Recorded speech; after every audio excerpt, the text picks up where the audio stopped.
Mi nombre es Yareli Estefanía Leal Arellano y soy de tercero B. Voy a hablar sobre los estimulantes y relajantes del útero y sobre los andrógenos. Voy a empezar con los estimulantes y relajantes del útero. Existen varios fármacos capaces de estimular selectivamente el músculo uterino, aumentando su contractilidad. En farmacología se emplea la oxitocina, algunos alcaloides del cornezuelo del centeno y las prostaglandinas.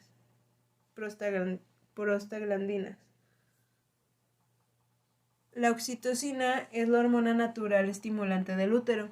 Se sintetiza junto a la vasopresina en el hipotálamo y se almacena en la neurohipófisis, de donde se libera en el momento del parto.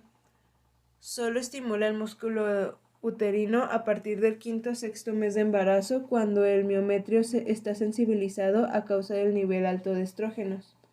En las concentraciones que fisiológicamente alcanza en el momento del parto, la oxitocina produce contracciones uterinas cíclicas separadas por periodos de relajación completa. Tenemos también las indicaciones, que serían la oxitocina se emplea para iniciar el parto cuando éste no comience espontáneamente 10 días o más después de la fecha prevista, y para aumentar las contracciones en partos ya iniciados cuando se consideran insuficientes. Cuando se administra la oxitocina en el parto ya iniciado, aumenta la fuerza y el ritmo de las contracciones. Si la dosis es alta, puede llegarse a un estado de contracción continua del útero. A esto se le llama tetanización. La forma habitual de administración consiste en añadir 5 unidades de oxitocina a 500 mililitros de la solución salina, lo que produce una concentración de 10 miliunidades por mililitro. Esta solución se infunde por vía intravenosa con la mayor precisión posible, preferiblemente mediante una bomba de infusión, a un ritmo inicial de 2 miliunidades por minuto, o sea, 0.2 mililitros por minuto. Si es necesario, se aumenta el ritmo de la infusión en 2000 unidades por minuto cada 30 minutos, hasta conseguir el ritmo de contracciones deseado. Lo ideal es conseguir una contracción cada 2 o 3 minutos que dure de 45 a 60 segundos. Rara vez es necesario pasar de la dosis de 10 miliunidades por minuto.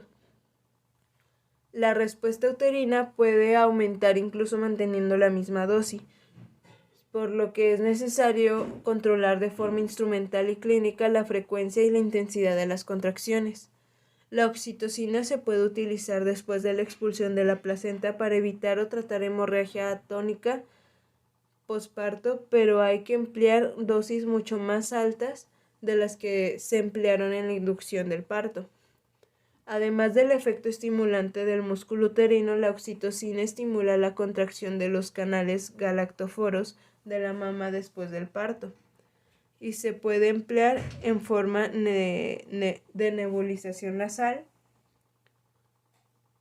para estimular la secreción láctea. En cuanto a los efectos secundarios, las dos complicaciones más importantes de la administración de la oxitocina es el sufrimiento fetal por exceso de contracciones y la rotura uterina por la contracción interna y mantenida del útero. La rotura uterina es más frecuente en las mujeres multiparas, en las que ya se han sometido a cirugías uterina, y en los casos en los que exista obstrucción mecánica del canal de parto, por lo que la placenta previa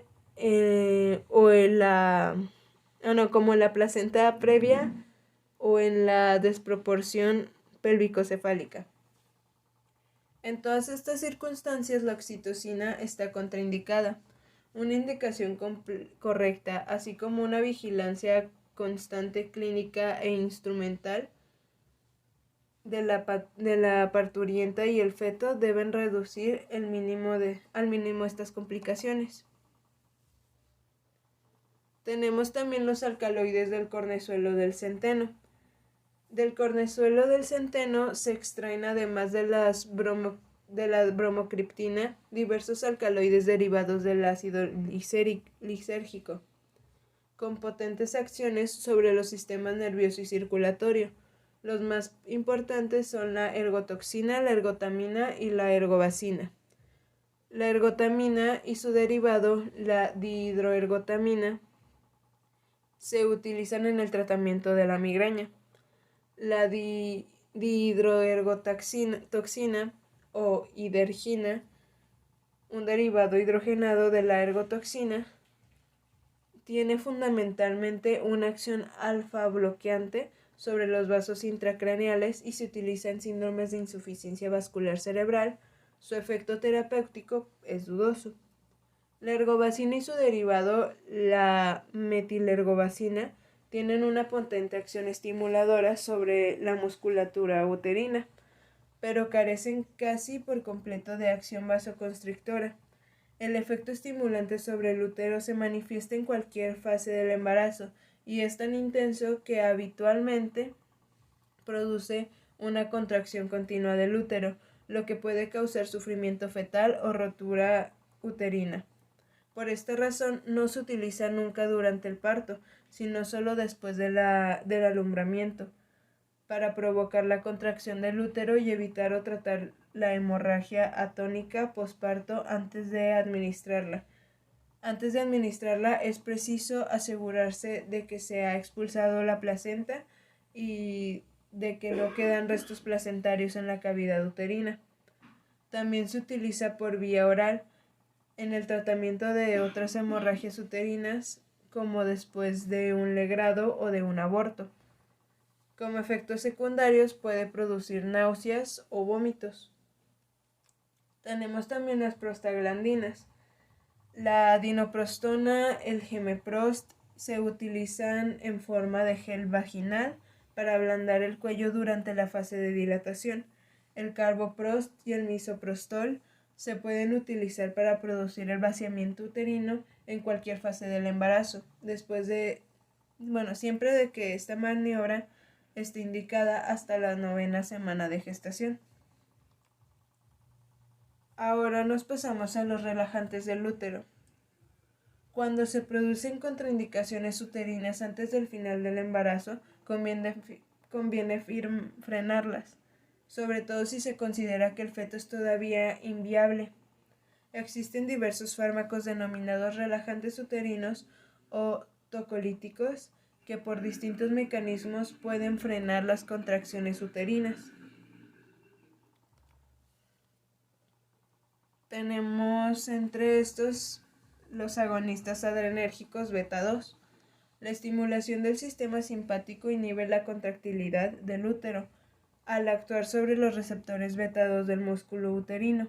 Por tanto, los adrenérgicos estimulantes beta 2, como la terbutaline o el salbutamol, son capaces de inhibir las contracciones uterinas y se emplean en el parto prematuro. Puede producir taquicardia materna o fetal. La ritodrina es otro estimulante beta 2 que parece tener mayor selectividad sobre los receptores uterinos y produce menos taquicardia. Se utiliza inicialmente por vía intravenosa en infusión continua y seguidamente por vía oral. Otros son los antagonistas del calcio. El nifedipino disminuye la contractilidad del útero y se puede utilizar en el parto prematuro.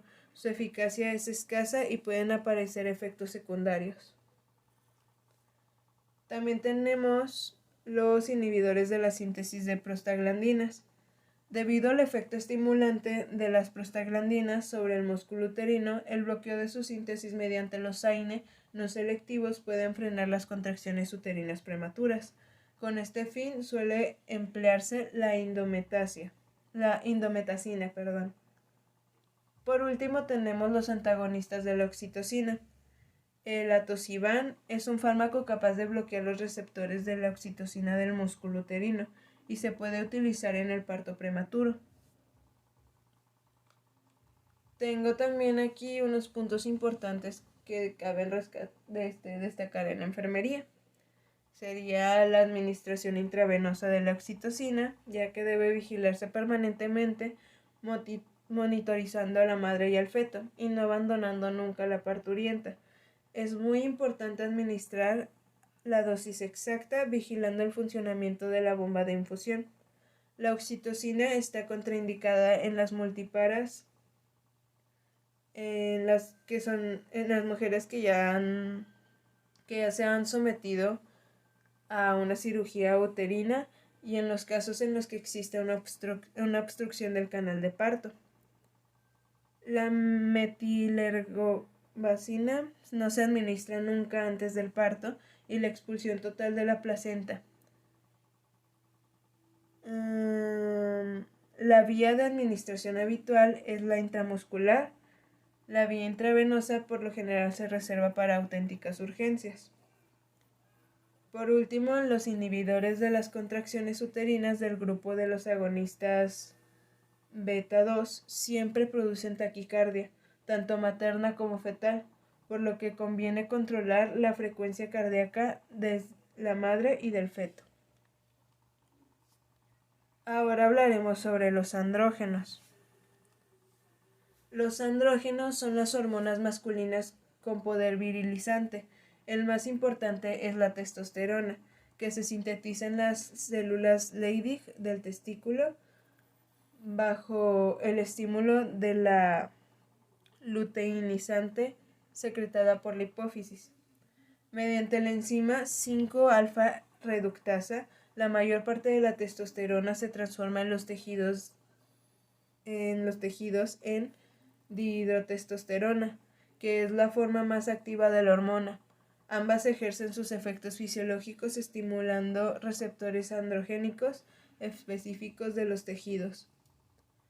El principal efecto fisiológico de la testosterona y de la dihidrotestosterona es desarrollar y posteriormente mantener los caracteres sexuales secundarios y masculinos. También colaboran con la hormona folículo estimulante en la maduración de los espermatozoides y tienen un efecto anabólico, es decir, promueven la síntesis de proteínas y estimulan el crecimiento durante la pubertad. Una de las proteínas cuya síntesis aumenta mediante la acción de estas hormonas es la eritropoyetina, lo que explica el mayor número de hematíes que existe en el varón.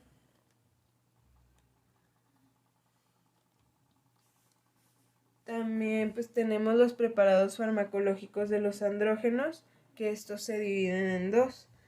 En terapéutica se utilizan los ésteres y los derivados sintéticos de la testosterona.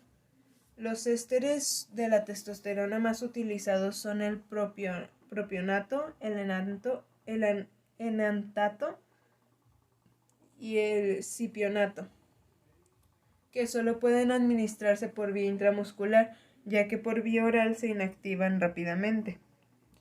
Luego tenemos los derivados sintéticos más utilizados, los más utilizados serían la meltitestosterona y la mestorolona, que son más potentes que los ésteres y se pueden administrar por vía oral, tienen un efecto prolongado. En cuanto a sus indicaciones, sería en el hipogonadismo masculino primario y secundario. La testosterona como tratamiento sustitutivo desarrolla y mantiene los caracteres sexuales secundarios, la libido y los efectos somáticos de los andrógenos. Para su administración se puede utilizar en vía oral o intramuscular. También la anemia regenerativa resistente al tratamiento. Aumentar la síntesis de eritropoyetina. La testosterona puede mejorar algunas anemias regenerativas. También estimula levemente la proliferación medular de leucocitos y plaquetas por lo que puede ser útil a la anemia aplásica. Desnutrición. Se pueden utilizar en situaciones de desnutrición secundarias o intervenciones quirúrgicas, infecciones graves, etc. Cáncer de mama avanzado. Se utilizan en dosis más altas que las sustitutivas en el tratamiento del cáncer de mama avanzado en mujeres premenopáusicas, pero solo si el tumor tiene receptores para progesterona y no para estrógenos, lo que únicamente ocurre entre un 5 y 10% de los casos. Los efectos secundarios, pues la virilización, que en las mujeres se manifiesta por la aparición de acné y el hirsutismo, cambios en la voz, desarrollo en la musculatura, caída del pelo, hipoplasia mamaria, hiperplasia del clítoris, alteraciones menstruales e infertilidad. En los niños, además de la virilización precoz o patológica, producen inicialmente un aumento del crecimiento, pero después causan un cierre precoz de las líneas óseas epifisiarias, por lo que la talla final es inferior a lo normal.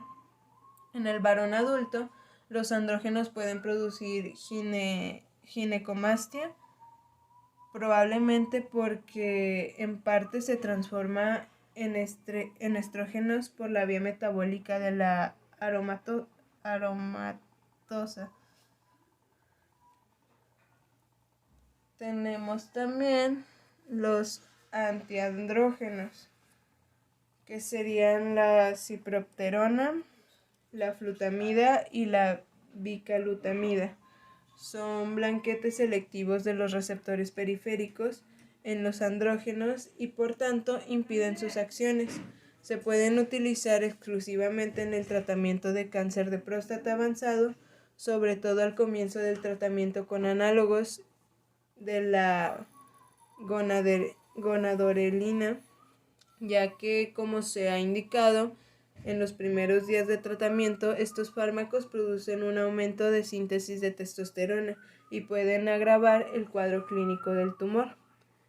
La finasterida es un inhibidor de la 5-alfa reductasa y actúa como antiandrógeno selectivo, ya que impide la transformación de la testosterona en dihidrotestosterona.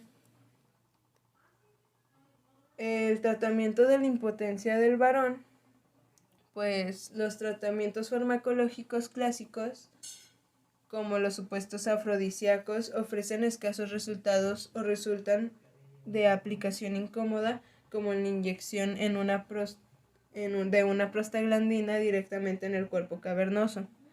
En muchos casos de impotencia, la síntesis de monosfosfato cíclico guanacina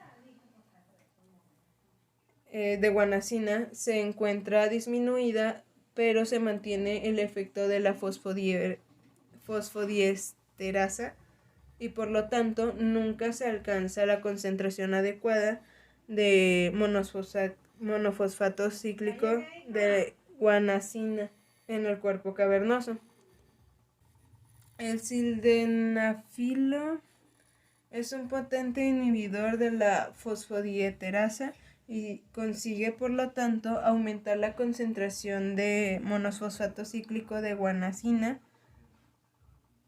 en los vasos del cuerpo cavernoso y producir una vasodilatación. Se administra por vía oral y su efecto aparece al cabo de 30 a 60 minutos. Para que se manifieste su acción es imprescindible que exista simultáneamente un impulso sexual. Puede producir cefalea, sensación de calor facial, congestión nasal e hipotensión. En los enfermos con insuficiencia coronaria pueden producirse arritmias y angina de pecho, y se han descrito casos de muerte súbita tras su administración. Por último, los puntos importantes de enfermería. La administración de andrógenos es peligrosa en las mujeres y en los niños porque puede producir virilización. Los andrógenos están totalmente contraindicados en las mujeres embarazadas, ya que producirán virilización y alteraciones en la diferenciación sexual en el feto. También están contraindicadas en el cáncer de próstata y en el poco frecuente cáncer de mama del varón. Se desaconseja formalmente el uso de anabolizantes en los deportistas, ya que además de ser una práctica prohibida, pueden producir hipertensión, edema, alteraciones hepáticas y en las mujeres signos de virilización. Por otra parte, y en la contra de la opinión generalizada, parece que el rendimiento deportivo apenas aumenta. Por último, el sildenafilo es un fármaco eficaz en muchos casos de impotencia masculina, pero con la condición de que se mantenga el impulso sexual psíquico. Es importante señalar que no se debe administrar sin control médico, ya que se han descrito casos de muerte súbita en enfermos coronarios, aunque en realidad estos casos parecen estar relacionados más con el propio fármaco que con el estrés del acto sexual. Y pues esto sería todo de mi parte.